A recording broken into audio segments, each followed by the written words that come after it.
Assalamualaikum warahmatullahi wabarakatuh.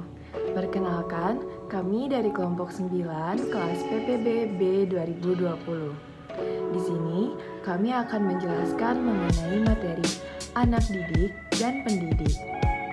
Anggota dari kelompok 9, yang pertama ada Fadia Salsabila, yang kedua saya sendiri, Filia Jasmine Nursyira, dan yang ketiga ada Muhammad Afif Haikal.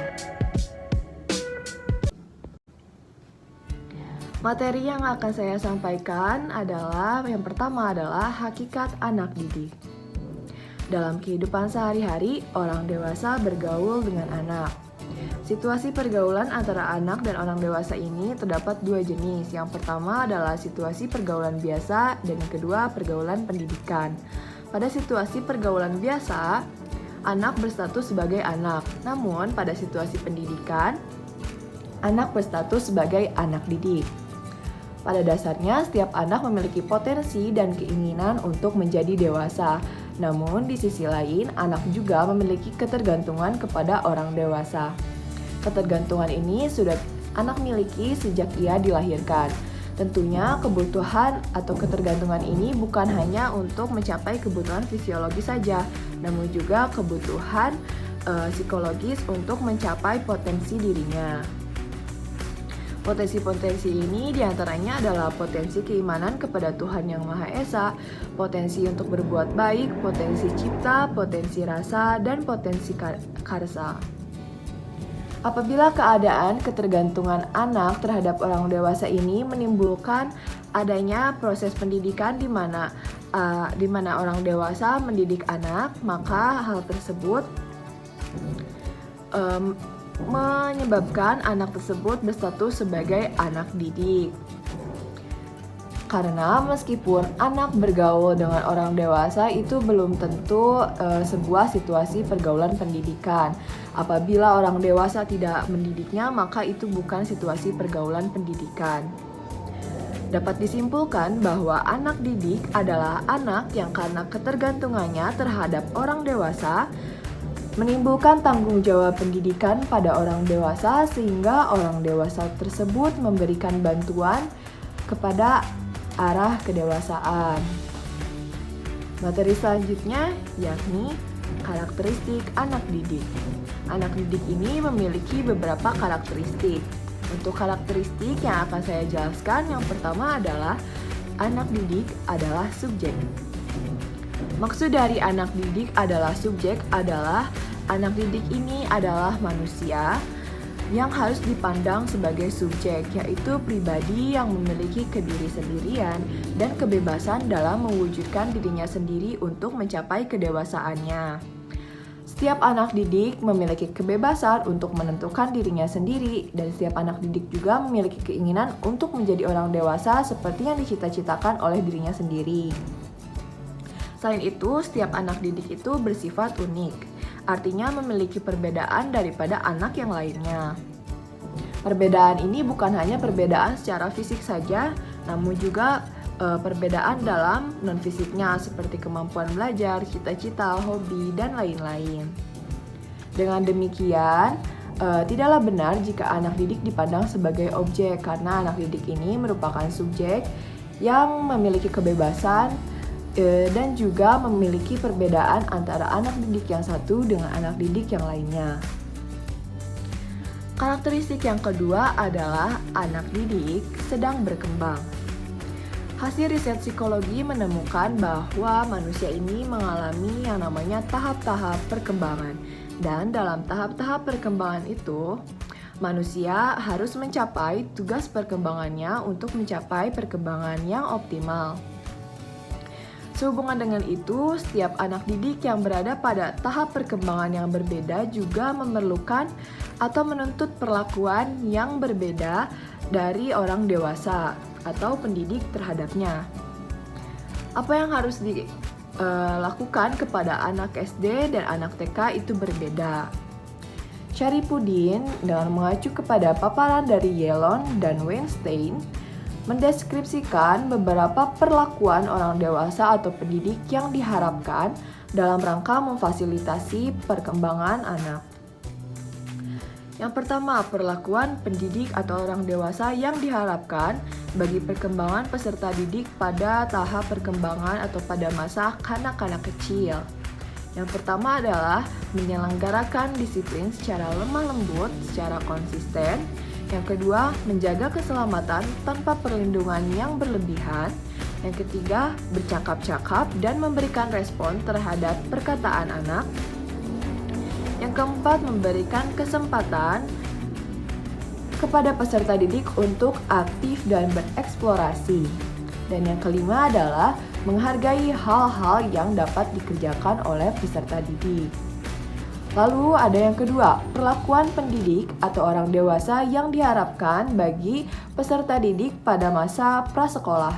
Yang pertama adalah memberikan tanggung jawab dan kebebasan kepada peserta didik secara berangsur-angsur dan terus-menerus. Yang kedua, latihan harus ditekankan pada koordinasi seperti kecepatan, mengarahkan keseimbangan, dan lain sebagainya. Lalu yang ketiga adalah menjawab pertanyaan-pertanyaan yang diajukan oleh peserta didik. Yang keempat, menyediakan benda-benda untuk dieksplorasi. Yang kelima, memberikan kesempatan untuk berinteraksi sosial dan kerja kelompok kecil. Yang keenam, menggunakan program aktif seperti bernyanyi, dengan bergerak, dan lain sebagainya. Yang terakhir, memperbanyak aktivitas berbahasa seperti cerita, mengklasifikasikan, diskusi masalah, dan membuat aturan-aturan.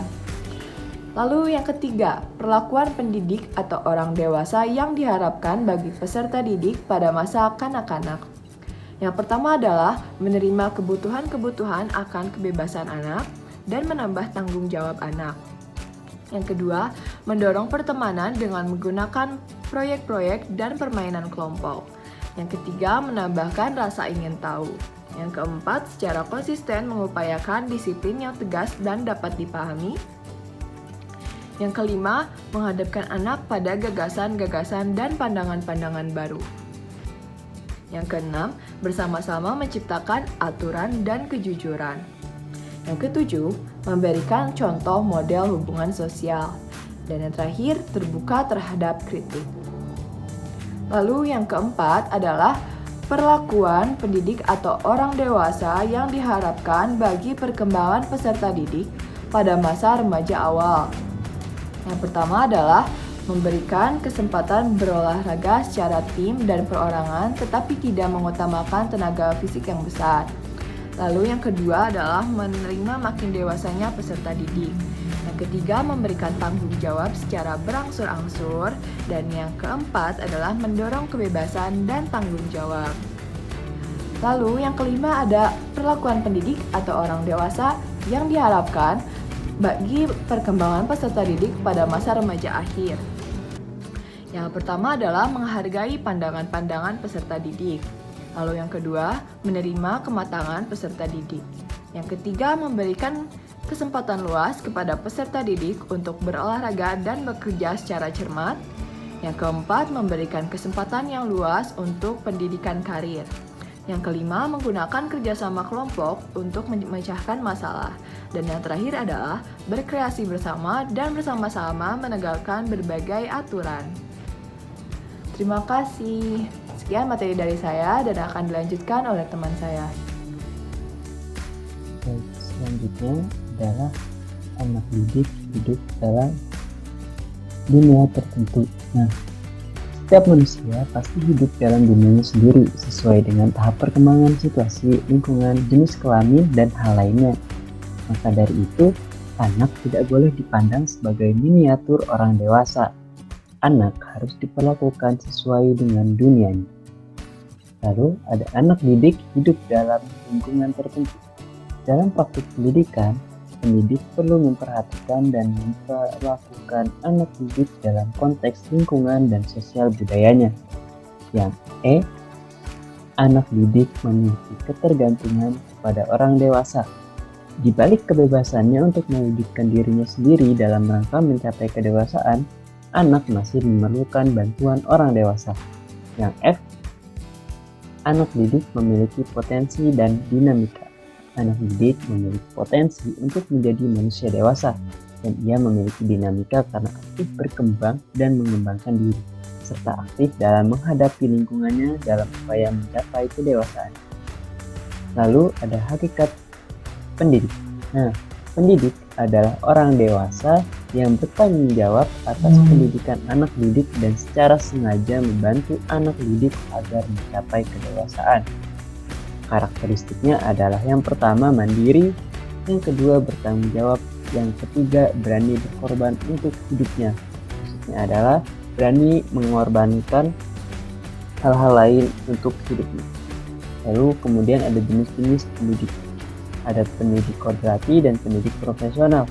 Nah, pendidik kodrati adalah pendidik yang memang sudah seharusnya mendidik anak. Contohnya ada ibu dan ayah.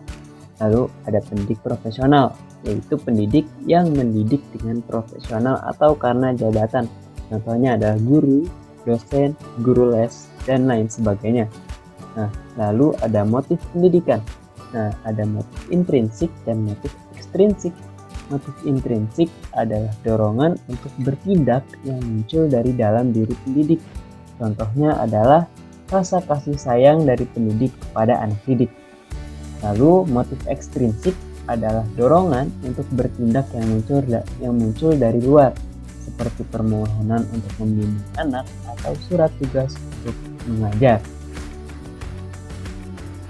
Sekian. Saya Fadia Salsabila dengan NIM 2006501 akan melanjutkan materi sebelumnya. Selanjutnya, ada syarat pendidik untuk dapat bergaul dengan anak didik. Pendidik harus mampu bergaul atau berkomunikasi dengan anak didik. Syarat untuk mampu bergaul dengan anak didik yaitu: yang pertama, pendidik harus kenal karakteristik anak didik, seperti kebiasaan, minat, bakat, latar belakang keluarga, lingkungannya, dan lain-lain. Yang kedua, pendidik harus mampu beridentifikasi dengan anak didik. Maksudnya, ia harus mengenal dunia anak, tahap perkembangan anak, dan bertindak sesuai dengan karakteristik keanakan anak didik. Semua ini diperlukan agar pendidik dipandang wajar dan dapat diterima oleh anak, tindakan-tindakannya dipahami anak didik, dan pada akhirnya pengaruhnya dapat dan mudah diterima anak didik. Selanjutnya, ada peranan-peranan pendidik. Dalam hubungannya dengan anak didik, pendidik, khususnya para guru seperti guru SD dan para guru di sekolah lainnya, mempunyai peranan-peranan tertentu yang harus dilaksanakan. Peranan-peranan pendidik yang dimaksud antara lain sebagai berikut. Yang pertama, pendidik sebagai pengganti kata hati anak didik. Sesuai dengan moralitas, individualitas, dan dinamikanya, pada dasarnya anak didik berkeinginan dan berupaya untuk mencapai kedewasaan. Namun, karena anak belum sepenuhnya mengenal kebenaran, norma, nilai, dan tujuannya, maka pendidik harus beridentifikasi kepada anak untuk mewakili kata hati anak dalam menentukan tujuan pendidikan, isi pendidikan, dan lain-lain. Yang kedua, pendidik sebagai pengelola kegiatan pembelajaran. Sebagai pengelola kegiatan pembelajaran, pendidik di lingkungan pendidikan formal seperti guru SD dan para guru di sekolah lainnya, termasuk juga di TK, harus menyusun rencana kegiatan pembelajaran atau rencana pelaksanaan pembelajaran, melaksanakan kegiatan pembelajaran, dan mengevaluasi kegiatan pembelajaran. Demikian pula, para pendidik di lingkungan pendidikan informal seperti keluarga atau para pendidik di lingkungan pendidikan nonformal tertentu. Namun perlu dicatat bahwa sifat pelaksanaan peranan pendidik sebagai pengelola kegiatan pembelajaran di lingkungan pendidikan informal dan lingkungan pendidikan nonformal tertentu berbeda dalam hal formalitasnya dibandingkan dengan para pendidik atau guru di lingkungan pendidikan formal atau di sekolah. Yang ketiga, pendidik sebagai teladan bagi anak didik. Pendidik harus berperan sebagai teladan bagi anak didik. Pendidik harus sadar bahwa ia menjadi model bagi anak didiknya dalam berimitasi dan beridentifikasi. Mengingat peranannya itu, maka nilai-nilai, norma-norma, pengetahuan, sikap, dan lain sebagainya hendaknya telah terintegrasi pada diri pendidik sebagai wujud dari kedewasaannya.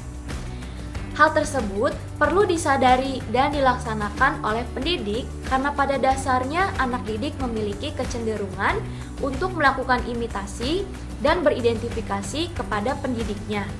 Apalagi anak didik yang masih kecil seperti murid TK dan siswa di SD yang relatif masih berpikir konkret, di mana ia belum dapat membedakan antara nilai dengan orang yang melaksanakan nilai. Bagi mereka, nilai dan norma masih dipandang melekat dalam diri pendidiknya. Pendidik merupakan perwujudan dari nilai itu sendiri. Sekaitan dengan ini, kita mengenal semboyan ing ngarso sung tulodo, artinya bahwa pendidik atau guru hendaknya menjadi teladan bagi para anak didiknya atau para siswanya. Yang keempat, pendidik sebagai motivator. Insting, hawa nafsu, lingkungan, dan lain-lain ada kemungkinan menghambat anak dalam belajar. Mungkin anak didik kurang bergairah karena ada hambatan atau kesulitan dalam belajar, malas belajar, atau ragu-ragu dalam melakukan sesuatu. Jika gejala ini muncul, pendidik perlu membangkitkan kemauan pada diri anak didik agar terus belajar sesuai dengan kemampuan dan kondisinya masing-masing. Dengan kata lain, pendidik harus berperan sebagai motivator. Pendidik perlu melaksanakan semboyan ing madya mangun karso. Maksudnya, pendidik hendaknya berperan untuk membangun kemauan belajar pada diri anak didik. Yang kelima, pendidik sebagai pembimbing atau pamong.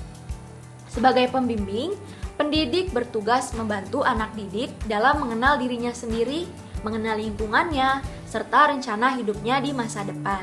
Selain itu, pendidik harus percaya bahwa anak didik mempunyai kemampuan untuk menjadi dewasa, mengakui kebebasan anak didik, dan karena itu memberi kesempatan kepada anak didik untuk menentukan pilihannya sendiri serta berbuat atas inisiatifnya sendiri dalam rangka pengembangan diri sesuai dengan minat, bakat, atau kemampuannya. Jika anak terlihat melakukan kesalahan dalam memilih nilai atau melakukan kesalahan dalam bertindak, pendidik harus segera mengatasinya. Sesuai dengan peranannya ini, bantuan yang diberikan pendidik kepada anak didik makin lama harus makin berkurang seiring perkembangan anak didiknya ke arah kedewasaan. Peranan pendidik tersebut sebagaimana terkandung dalam semboyan Tut Wuri Handayani. Maksudnya bahwa pendidik hendaknya berperan sebagai pembimbing anak dalam belajar. Yang keenam, pendidik sebagai fasilitator. Pendidik harus berperan sebagai orang yang mampu memberikan kemudahan kepada anak dalam rangka belajar, latihan, membiasakan diri, dan lain sebagainya untuk mencapai kedewasaannya. Contohnya, menyediakan lingkungan yang kondusif untuk anak bereksplorasi atau menyediakan alat-alat bantu belajar yang cocok sesuai kebutuhan anak didik. Yang ketujuh atau yang terakhir yaitu pendidik sebagai evaluator. Sebagai evaluator, pendidik diharapkan berperan untuk menilai perkembangan anak didik, baik berkenaan dengan pengetahuan, sikap, keterampilan, kebiasaannya, dan lain-lain. Dalam hal ini, pendidik harus membandingkan antara perilaku aktual anak dengan perilaku ideal atau tujuan pendidikan yang telah ditetapkan. Apabila ada kekurangan atau kesalahan sehingga tujuan belum sepenuhnya tercapai, pendidik bertugas menganalisanya sehingga diketahui faktor-faktor penyebabnya, baik berkenaan dengan perencanaan dan pelaksanaan kegiatan pembelajaran maupun faktor lain yang mungkin menjadi penyebabnya. Hal ini diperlukan sebagai umpan balik dalam rangka perbaikan dalam upaya membantu anak mencapai tujuan pendidikan. Sekian pemaparan materi dari kelompok kami. Kurang lebihnya mohon maaf. Terima kasih.